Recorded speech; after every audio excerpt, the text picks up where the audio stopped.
Eu não falei que se ele começasse a pregar, eu vou sentar e ele continua? Não. Na verdade, a Bíblia diz que o fruto nunca cai muito longe da árvore, né? É verdade, né? Eu não falei a Bíblia sagrada, ok? A palavra Bíblia, no grego, é biblos, livros. Então, algum livro diz isso, né? Não sei qual, mas algum diz que o fruto nunca cai muito longe da árvore. Na verdade, eu não quero cansar você. Eu quero colocar um pequeno pensamento nessa área de serviço. E domingo eu tive o privilégio de conversar um pouquinho com a igreja, compartilhar um pouquinho com a igreja este pensamento aqui. Mas antes, então eu sou Pio Carvalho, o Rômulo é o filho do meio, ele é o pastor de jovens da nossa igreja.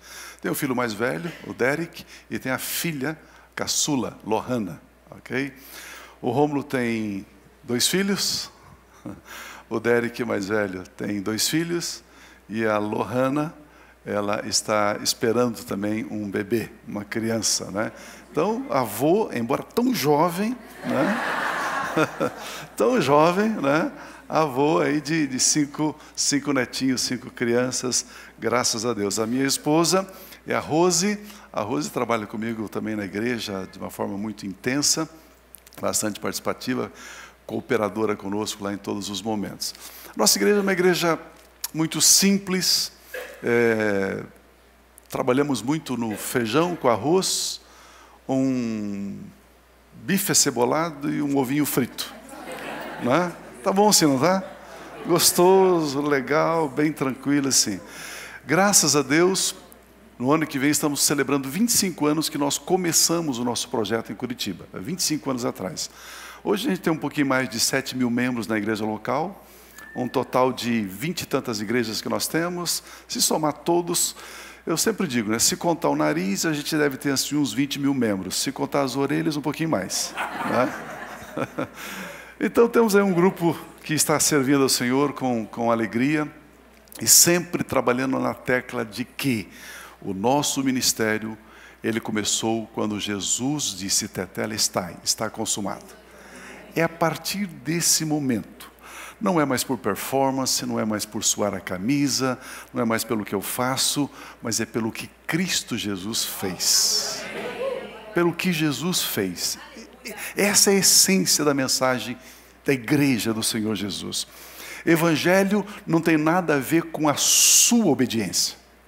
Nada a ver. A Bíblia diz que pela desobediência de um, todos se fizeram pecadores. E pela obediência de um único homem, que é Jesus, muitos serão justificados.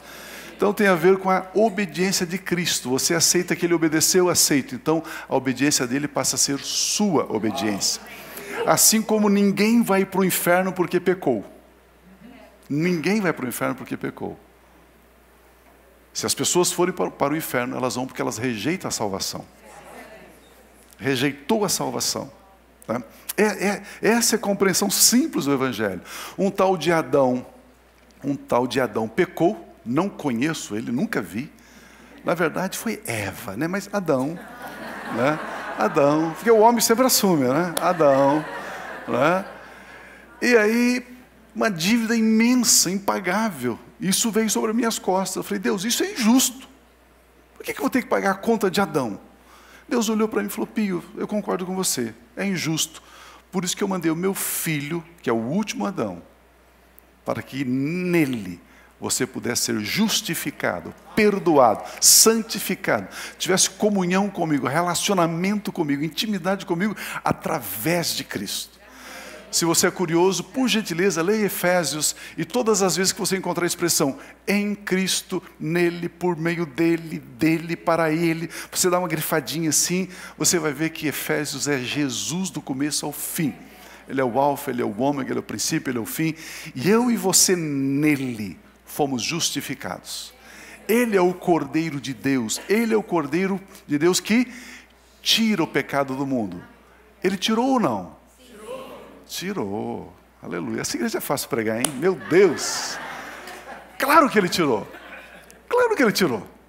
Se você disser que existe pecado no mundo, você está dizendo que o ministério de Jesus foi um fracasso. Ele tirou. Então a questão é você experienciar, experimentar a obra de Cristo na sua vida. Por isso que Paulo, escrevendo a sua epístola aos Efésios, no capítulo 5, versículo 1, olha o que ele declara. Olha que loucura que ele declara. Tem como colocar Efésios 5:1? Sede, pois, imitadores de Deus. Não é imitadores do pastor Maurício, não. Imitadores de Deus como filhos amados. Sede, pois, o quê? Imitadores de Deus. Amados, no primeiro momento, quando lemos esse texto, vem às nossas mentes algumas interrogações, algumas perguntas. Como ser imitador de Deus? Seria isso possível? Deus é perfeito, Deus é grandioso, cheio de glória, majestade, poder. Como um ser humano poderia imitar Deus? Como? Pergunta para mim, como? Alguns perguntaram. Se não fosse possível imitarmos a Deus, a Bíblia Sagrada nos pediria tal coisa? Não. Então é possível. Podemos, através de pequenos gestos, imitar a Deus. Não pense nos grandes feitos de Deus, pois somente Deus é Deus. Não podemos imitar Deus através do que Ele fez, criando o sol, as estrelas, a lua, o universo, não. Mas podemos imitar Deus através de pequenas ações. João 3,16 nos dá uma dica disso. Porque Deus tanto amou o mundo, porque Deus amou o mundo de tal maneira que deu o seu Filho unigênito para que todo aquele que nele crê não pereça, mas tenha a vida eterna. Eu quero pegar dois verbos aqui. Deus amou, diga comigo, amar. Amar.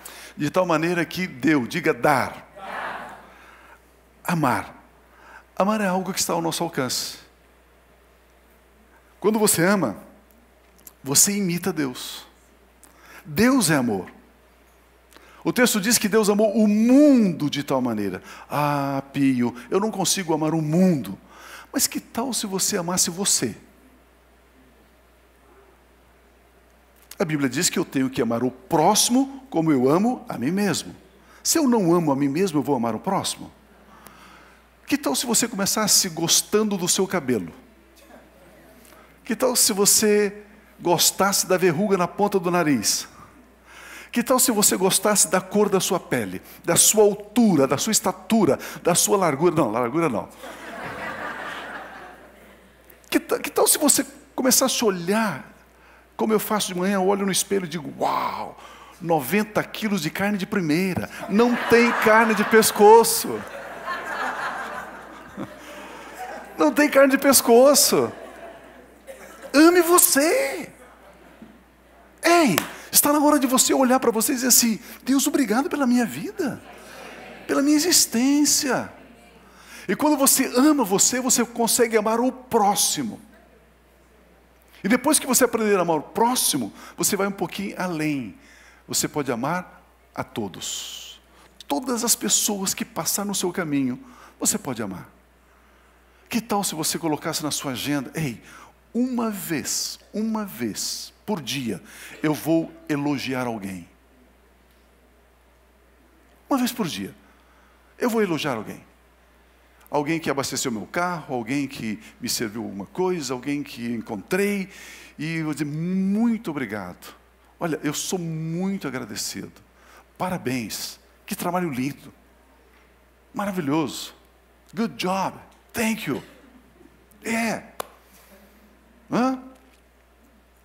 Eu creio que quando você começa a fazer pequenas coisas, pequenos gestos, geram grandes resultados. Geram grandes resultados. Amar. Romanos 5,5 diz, e a esperança não nos decepciona. Ora, a esperança não confunde, não decepciona, porque o amor de Deus é derramado em nosso coração pelo Espírito Santo que nos foi outorgado. O amor de Deus já foi derramado em nossos corações, e por isso que nós podemos amar. Porque já está aqui. É uma questão de deixar fluir. Deixe fluir o amor de Deus. Podemos e devemos ter atitudes de amor. Quando você ama, você imita a Deus. O segundo verbo de João 3,16 é dar. A Bíblia Sagrada nos ensina que Deus deu o que Ele tinha de mais precioso, de exclusivo, o seu Filho, Jesus Cristo. Ele deu o seu Filho unigênito. Não temos ainda maturidade para dar aquilo que existe de mais caro, que nos custa muito. Ah, pastor, isso eu não costumo dar, não gosto de dar e não vou dar. Mas e se você desse algumas coisas mais simples, pequenas? Um sorriso, um abraço, um aperto de mão, uma palavra de carinho, de afeto. Lá em Curitiba nós temos um projeto chamado Celeiro. A gente reúne lá 1 quilo de alimento por mês de cada pessoa que quer doar, para a gente abençoar. Ele distribui lá mais de 1 tonelada de alimentos todos os meses. 1 quilo de alimento para o projeto. Dar o seu serviço na casa de Deus. Você que toca bandolim, reco-reco, alguma coisa, por que não estar aqui? Instrumento de sopro. Quantos talentos parados. Esses dias o irmão chegou para mim e falou: Pio, eu estava lá no coral da igreja, saí porque eu me indispus com uma pessoa. Falei, interessante, né? Vocês dois brigam e punem Jesus. Ele falou assim, como punir Jesus? Ué, você não estava lá servindo a Jesus? Estava, agora você não vai servir mais Ele? Eu não tinha visto assim. Não é verdade? As pessoas se indispõem e punem Jesus, deixam de servir a Jesus. Então, dar. Cada gesto de doação é um gesto que imita a Deus. Cada gesto de doação imita a Deus. Amar, dar. Lembre-se que pequenos gestos produzem grandes resultados. Esse vídeo todo mundo conhece, mas eu só quero passar para vocês. Se você não viu ainda, você vai ter uma lição muito interessante, muito legal, muito bacana com esse vídeo. Vamos dar uma olhadinha nesse vídeo, por gentileza.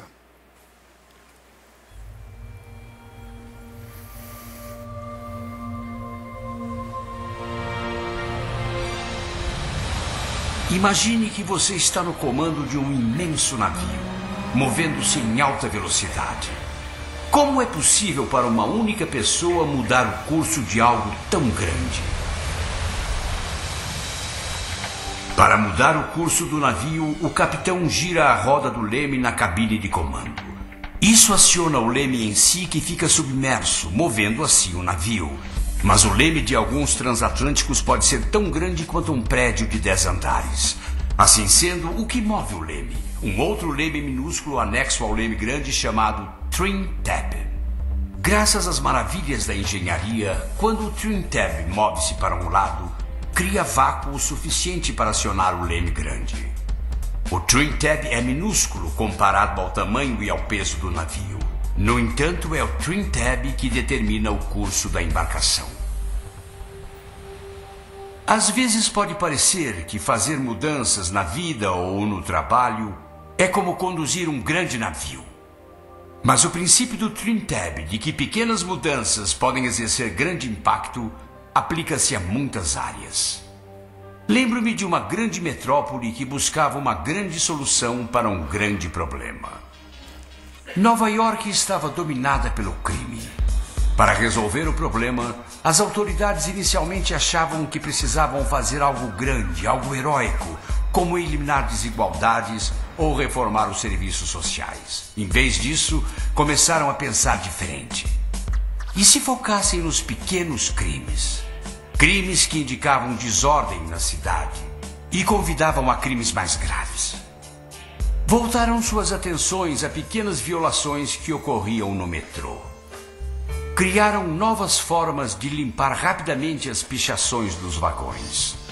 Se um vagão não pudesse ser limpo antes de ter de entrar em operação, era recolhido. Também descobriram que cerca de 170 mil pessoas saltavam as roletas diariamente, evitando pagar passagens, mantendo os trens limpos e combatendo as pequenas violações. A cidade reduziu as transgressões no metrô em 75%. Ao aplicarem o mesmo princípio em diferentes áreas na cidade, a delinquência caiu pela metade e os assassinatos diminuíram em 2/3. Esse exemplo mostra como pequenas coisas podem exercer grande impacto. Mas o princípio do Trim Tab também se aplica às pessoas, especialmente no trabalho. Muitas pessoas não estão comprometidas com seu trabalho, não estão realizadas nem empolgadas. A maioria sente-se impotente para mudar qualquer coisa e culpa a organização, o chefe ou sua falta de autoridade. Na verdade, você é a força criativa em seu trabalho e em sua vida. Não importa qual o seu papel, sua contribuição pode fazer diferença. Você pode se tornar um Trim Tab. Como? Simplesmente focando no que pode fazer, mesmo que não sejam atribuições do seu cargo, e então fazer pequenos ajustes e melhorias pelo caminho. Quando Madeleine Cartwright assumiu a direção de uma escola no subúrbio, encontrou uma situação desesperadora. Um prédio com mau cheiro, corpo docente desestimulado, pais não participativos e crianças que estavam ali apenas tentando sobreviver num ambiente insuportável. Madeleine tinha muitas razões para desanimar e até achar que seria impossível mudar a situação. Um dia ela chamou o zelador para falar do mau cheiro que permeava o banheiro dos meninos. Eu já limpei este banheiro, dona Madeleine. Mas não parece limpo. O cheiro está vindo do chão. Tem 10 anos de urina no concreto. Não vai sair. Preciso de água quente e alguns escovões. Água quente e escovões? Foi o que eu disse.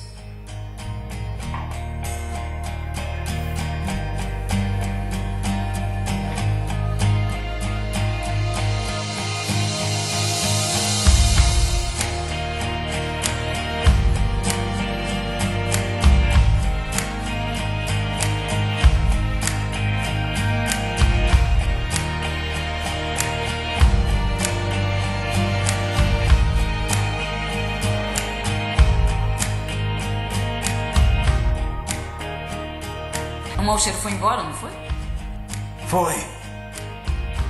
Foi mesmo. Os comentários sobre o que a diretora havia feito espalharam-se rapidamente.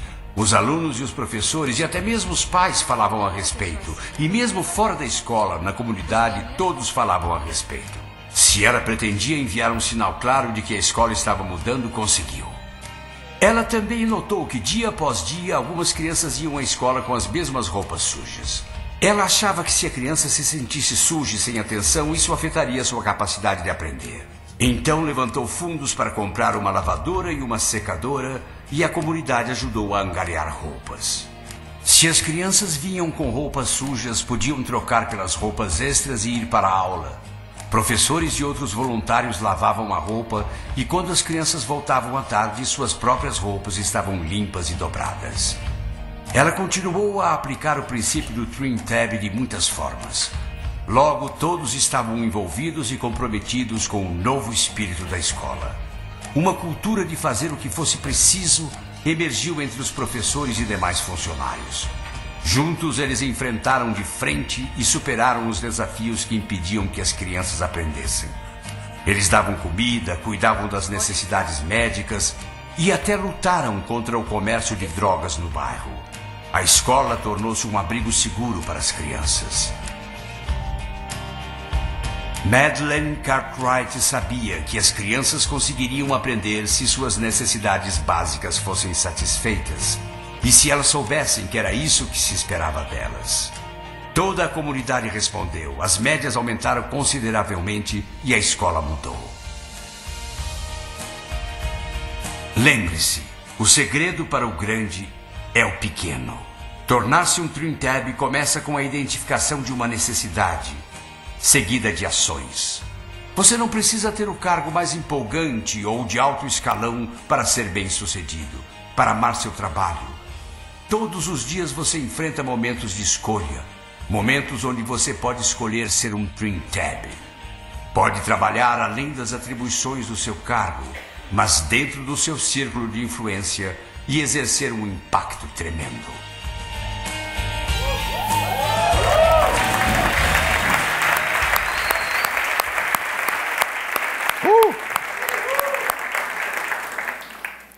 Uau! Tremendo, né? Muitas vezes achamos que não, eu preciso fazer algo, imitar a Deus. Deus. Haja luz. Não, ele já fez luz. Mas existe alguém onde a luz do Evangelho ainda não entrou no coração dele. essa luz você pode levar. Essa luz nós podemos levar. De uma vida, de uma pessoa. Imitando Deus. Interessante que em Lucas capítulo 21, de 1 a 4, nós temos esse texto. Estando Jesus a observar, viu os ricos lançarem suas ofertas no gasofilácio. Viu também certa viúva pobre lançar ali 2 pequenas moedas. E disse: verdadeiramente vos digo que essa viúva pobre deu mais do que todos, porque todos estes deram como oferta daquilo que lhe sobrava. Esta, porém, da sua pobreza, deu tudo o que possuía, todo o seu sustento. Eu vejo que quando Jesus observa aquela mulher dando as 2 últimas moedinhas, ele pensou: ela está imitando meu pai, porque eu sou filho único e ele me deu. Esse é um gesto onde eu e você podemos de fato imitar a Deus. O impacto das pequenas contribuições, o impacto das pequenas tarefas.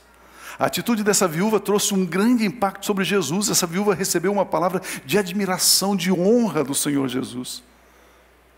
Interessante que ela nem pediu, ela nem sabia quem era Jesus, nem sabia que Jesus estava ali.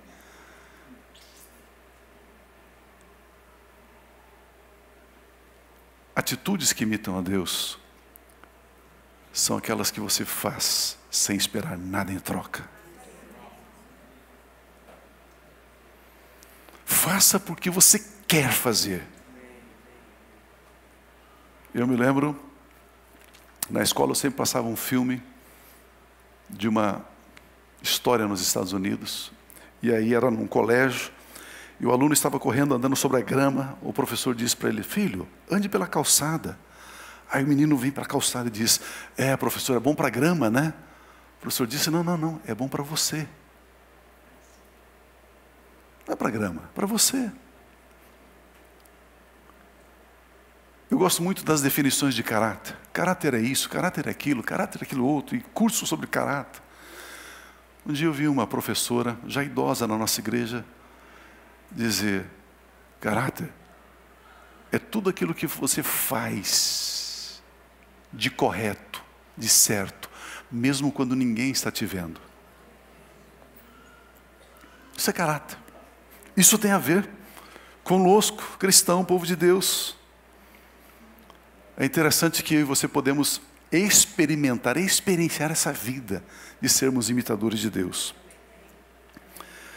A Bíblia fala de alguns atos que eu e você podemos fazer, podemos surpreender Deus. Não surpreender no sentido de pegar Deus de surpresa, né? Chegar por trás assim, fazer: ai Deus, né? Não, Ele é onisciente, Ele sabe todas as coisas, né? Ele sabe todas as coisas. Mas algumas coisas que Deus para e pensa e diz assim: uau, gostei.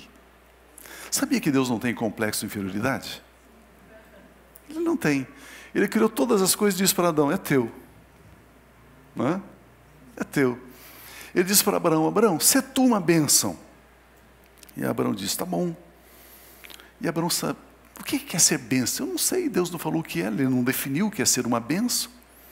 De repente Deus dá uma grande vitória, Ele pega 10% de tudo aquilo que ele havia conquistado, dado por Deus na guerra dos 5 reis, e Ele dizimou. E Deus olhou e falou assim: uau, Abraão, gostei disso. E Deus copiou o dízimo de Abraão. Foi cópia. Deus copiou. Aí colocou na lei e disse: tem que dizimar. Aí o homem: não tem como dizimar. Se você não dizimar, você é amaldiçoado. Mas aí vem Jesus e diz: você tem uma nova mentalidade, você tem uma nova percepção de que tudo aquilo que você tem veio do Pai? O pão nosso de cada dia nos dai hoje. O teu pão está com quem? Eu achei que era o seu suor, era o seu trabalho que te dava o pão. Não é. O nosso sustento, o nosso pão está com o Pai. O pão nosso de cada dia nos dai hoje. Ele diz: se você tem essa consciência clara de que tudo vem dele, dizimar é reconhecer, é amar, é honrar. Por isso que Deus ele aceita a nossa sugestão. Eu vejo que o pão nosso de cada dia é um dos textos da Bíblia que mais fala de prosperidade. O pão nosso de cada dia nos dá hoje. Pense comigo. Trouxeram o cérebro? Aleluia. Pense comigo. O pão nosso de cada dia nos dê hoje. Pegaram ou não? O pão de amanhã, de depois, me dê hoje. Não é de cada dia hoje, é de cada dia.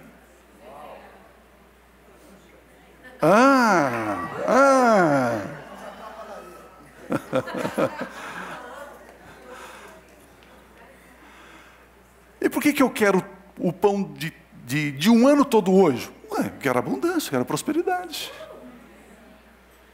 Eu quero poder repartir, partilhar, dividir com as pessoas. Não é legal, não é impressionante a Bíblia? Olha esse texto de Lucas, capítulo 1, a partir do versículo 6. Entrando Jesus em Jericó, atravessava Jesus a cidade. Jericó era uma cidade amaldiçoada. Quando Josué derrotou Jericó, os muros caíram, ele disse: olha, se alguém reedificar esses muros, o filho mais velho morre, o filho mais novo morre.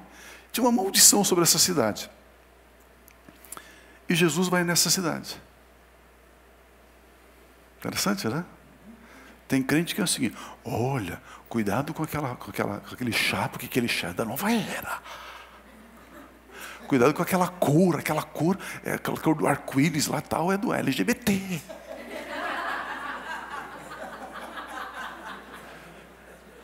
Não é? Cuidado com isso, cuidado com aquilo, E a igreja vai se encolhendo e fica... Não, rapaz, que cuidado com isso. Jericó era uma cidade amaldiçoada, e meu Jesus falou assim: é por lá que eu vou, é lá que eu vou passar.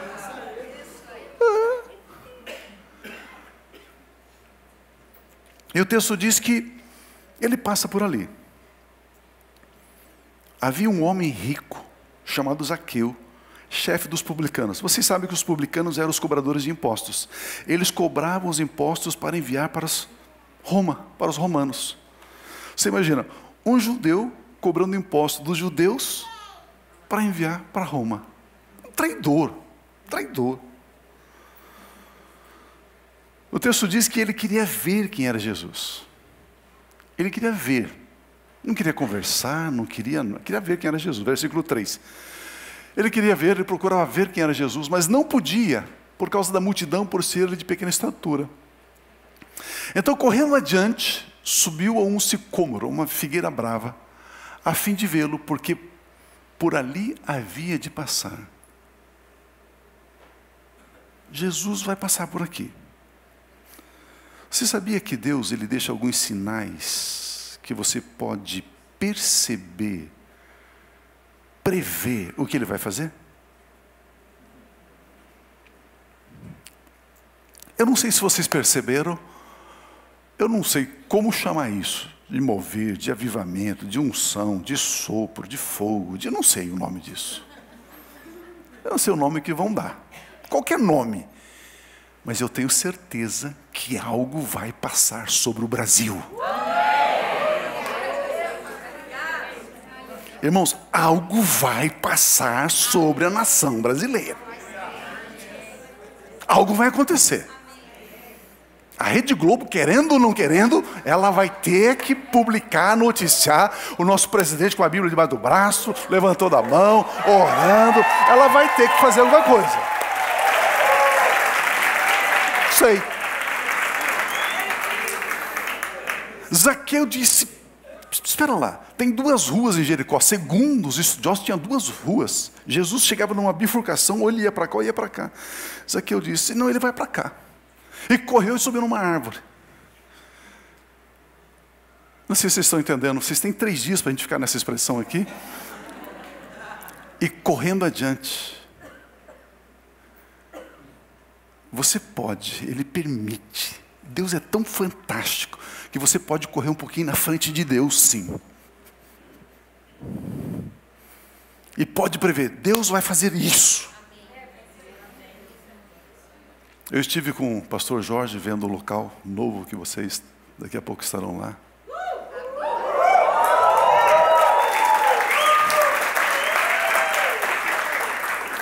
E eu falei, uau, que legal. Que legal. E Deus me dá uma graça e eu consigo ver aquele lugar já pronto. Tá? Normalmente os pastores que correm um pouquinho na frente, né? Correm um pouquinho adiante e dizem, olha, aqui vai acontecer isso. Sabe o que vai acontecer daqui a uns dias com essa mensagem que nós estamos pregando, que o pastor está pregando? Sabe? Que a gente leva tanta pedrada, tanta paulada, tanta pancada. Mensagem da graça. Essa mensagem é permissão para pecar. Alguém precisa de permissão para pecar?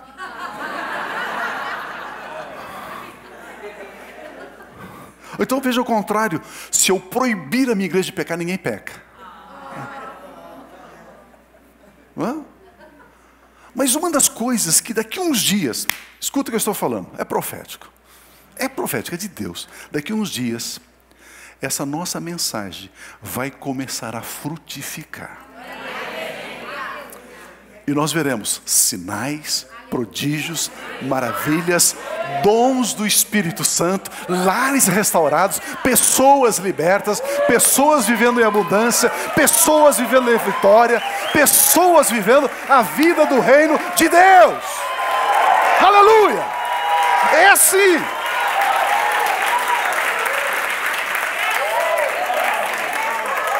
Essa é a mensagem do Evangelho. Ela não volta vazia. Está na hora de eu e você, de nós, sabe, enchemos mais o peito e você é pregador da graça? Sou mesmo. Está na hora de nós assumirmos quem somos. Porque o Evangelho é o poder de Deus para a salvação de todo aquele que nele crê. E o Evangelho é o Evangelho da graça de Deus. Uau! Porque servimos, porque estamos engajados, porque doamos, porque amamos, porque fazemos pequenas obras ao ponto de surpreender Deus. Fazemos porque nós sabemos que isto é verdade. É o Evangelho. Somos privilegiados de sermos portadores, porque daqui a pouco nós estamos fazendo um vácuo, daqui a pouco virá uma multidão atrás da gente. As pessoas não aguentam mais estar debaixo daquelas igrejas, faz campanha disso, campanha daquilo outro, como se a obra de Cristo não fosse perfeita e completa. Inventaram agora 7 cabeçadas no pé da cruz.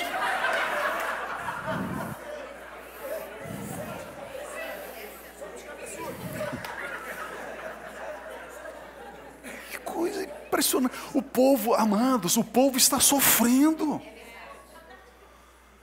Já compraram sal fino, sal grosso, sal médio.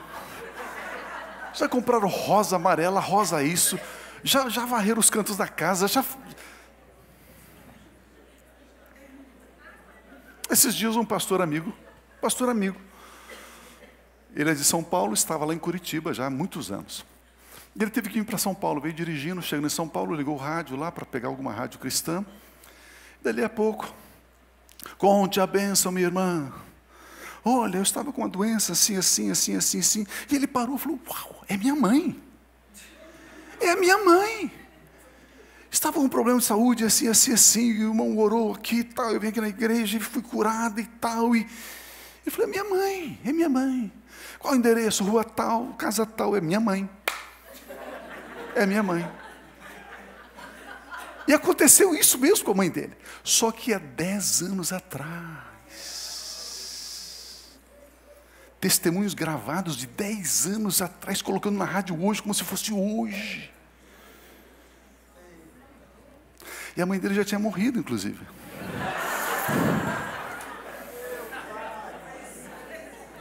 Ele já não sabe mais o que requentar.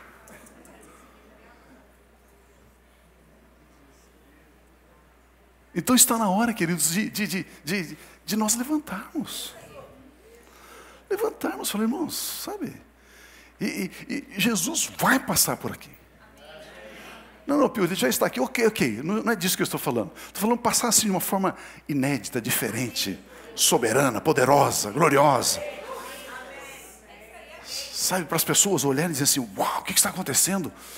Porque eu creio em Coríntios capítulo 2 que diz, aquilo que os olhos não viram, os ouvidos não ouviram, não subiu no coração humano, são as coisas que Deus tem preparado para aqueles que o amam. E nós amamos a Deus, e coisas grandes e poderosas está sendo liberado sobre as nossas vidas. Aleluia! Eu creio que é assim. E o texto diz que ele correu na frente, previu o que ia acontecer. E daí? Já que vai acontecer, como que você está se preparando? Você já fez o curso da escola aqui de teologia?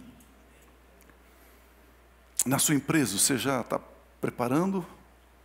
Está treinando os seus colaboradores? Está fazendo uma pós? Está se preparando para o que vai acontecer? Ou você vai ser pego de surpresa? Diga comigo assim, Jesus Cristo vai passar pelo Brasil de uma forma poderosa. Aleluia, aleluia, aleluia, aleluia. Você consegue perceber algo grande da parte de Deus vindo sobre a nação brasileira? Coisa que nós nunca vimos, coisa tremenda. Como diz as Escrituras, Ele vai trazer debaixo das suas asas milagres, prodígios, maravilhas, sinais, alegria, júbilo, unção. Interessante que este homenzinho baixinho, chamado Zaqueu, ele se preparou, ele previu, ele correu adiante, se preveniu, subiu numa árvore. Subiu numa árvore, que significa ele se preparou para alcançar aquilo que ele estava tentando alcançar, que era ver Jesus. Ele tinha certeza de que algo grande e diferente iria acontecer. E o texto diz que quando Jesus chegou àquele lugar, versículos 5 e 6. Quando Jesus chegou àquele lugar, então correndo adiante, quando Jesus chegou àquele lugar, olhando para cima, disse-lhe, Zaqueu! Desça depressa, pois me convém ficar hoje em tua casa. Ele desceu a toda pressa e o recebeu com alegria. Trim Tab, uma pequena ação de Zaqueu, gerou um grande resultado.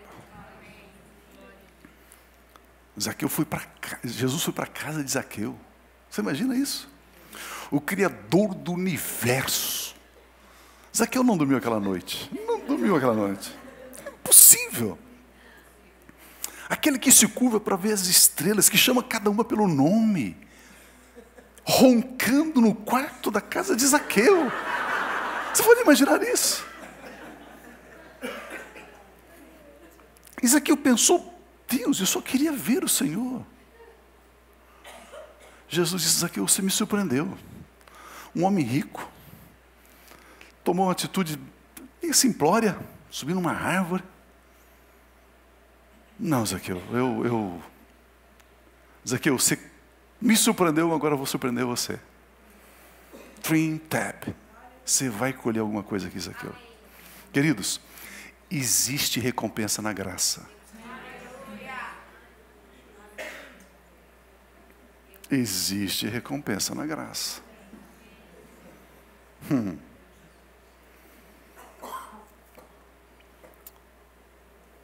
Interessante que para Deus nem sempre nós pedimos algumas coisas e Ele nos dá, porque nós podemos provocar, entre aspas, provocar Deus para que Ele faça alguma coisa.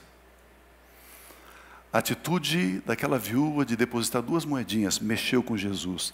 A atitude de Zaqueu mexeu com Jesus. O seu zelo nesta casa, nesta obra, mexe com Jesus. Saiba, meu irmão, minha irmã, que o nosso trabalho não é vão no Senhor. Não é vão. De repente você acha que nada está acontecendo, que já faz tempo, você tem algumas expectativas e parece que elas estão sendo adiadas. Não desanime. Continue firme. Continue firme. Mais um pouquinho. Com zelo, com amor, com dedicação, com empenho. Eu falei que não ia cansar vocês estão cansados. Segunda Reis, capítulo 4, versículo 8 em diante. Aí eu termino. 2 Reis 4, 8. Olha lá. Certo dia passou Eliseu por Sunem, a região lá de Sunem, onde se achava uma mulher rica, a qual o constrangeu a comer pão. Ele passava por ali, um dia ela falou assim, ei moço. Ele disse, sim senhora. Vem aqui, eu quero dar um prato de comida, eu quero dar pão para você. Ele, tá bom, vou lá. E foi lá comer pão. Depois desse dia, todas as vezes que passava por lá, ele entrava para comer. Ele já fez da casa dela um restaurante. Geazi perguntava assim, meu senhor Eliseu, onde a gente vai comer? Ué, lá. Ué, que pergunta é essa? Lá. Queridos, Eliseu.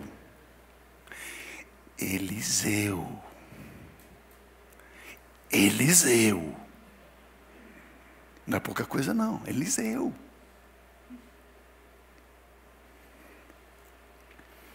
Ela disse ao seu marido, veja que este que passa sempre por nós é santo homem de Deus. Façamos-lhe, pois, em cima um pequeno quarto, obra de pedreiro, quartinho de tijolos, diz uma outra versão. E ponhamos nesse quartinho uma cama, uma mesa, uma cadeira, um candeeiro, uma lamparina. Quando ele vier à nossa casa, ele vai retirar-se ali, ele vai dormir ali, ele vai ficar ali. E fizeram. Sabe aquele quartinho em cima assim, né? Com a escadinha do lado de fora, assim, para ele subir lá de fora, ele sobe e desce a hora que ele quer, tem a chave e tal, é dele.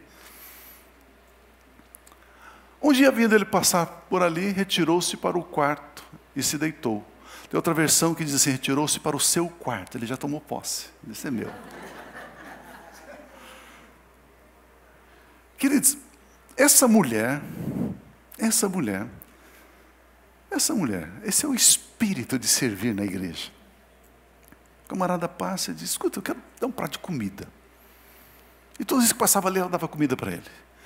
Mas ela pensava, falou assim, puxa vida, todas as vezes que ele come, depois que ele come assim, tem aquela sonolência, ele pensa em tirar aquela madorninha, aquele cochilo, né?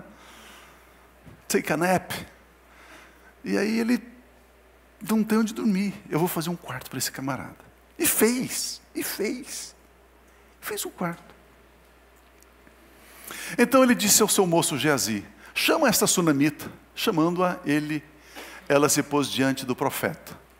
Este dissera ao seu moço, diga a ela, diz-lhe, eis que tu nos tem tratado com muita abnegação. Outra versão diz, eis que você tem feito todo esse trabalho. Que se há de fazer por ti?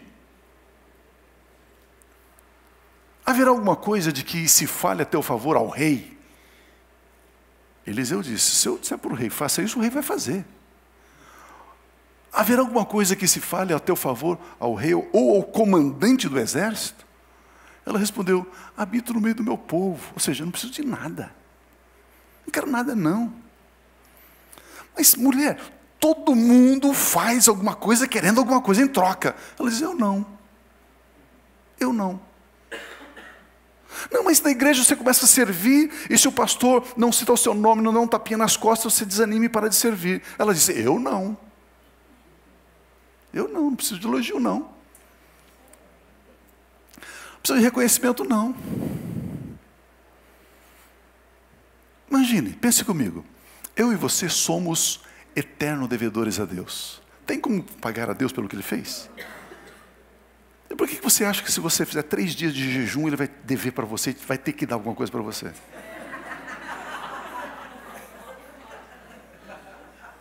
Ou se você subir no monte, lá em Curitiba tem muito subir no monte, para orar de madrugada, frio. Quanto mais frio e garoa, maior o sacrifício, maior é a bênção. Gripe, pneumonia.